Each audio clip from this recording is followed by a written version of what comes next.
सद्गुरु दुर्योधन की पत्नी का नाम भानुमति था।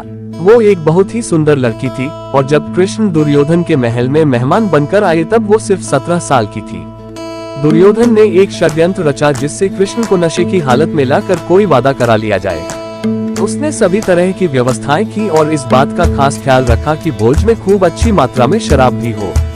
दुर्योधन के दोस्त भी आए और सभी ने इतनी शराब पी कि वे सब नशे में धुत हो गए।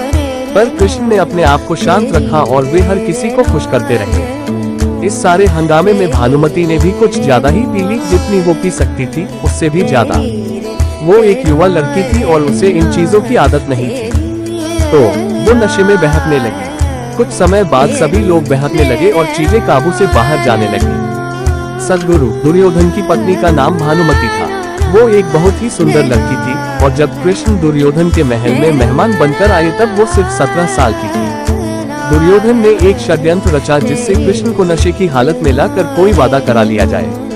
उसने सभी तरह की व्यवस्थाएं की और इस बात का खास ख्याल रखा कि भोज में खूब अच्छी मात्रा में शराब भी हो। दुर्योधन के दोस्त भी आए और सभी ने इतनी शराब पी कि वे सब नशे में धुत हो गए। पर कृष्ण ने अपने आप को शांत रखा और वे हर किसी को खुश करते रहे। इस सारे हंगामे में भानुमति ने भी कुछ ज्यादा ही पी ली, जितनी वो पी सकती थी उससे भी ज्यादा। वो एक युवा लड़की थी और उसे इन चीजों की आदत नहीं थी, तो वो नशे में बहकने लगी। कुछ समय बाद सभी लोग बहकने लगे और चीजें काबू से बाहर जाने लगी। भानुमति अपने पर काबू खो बैठी।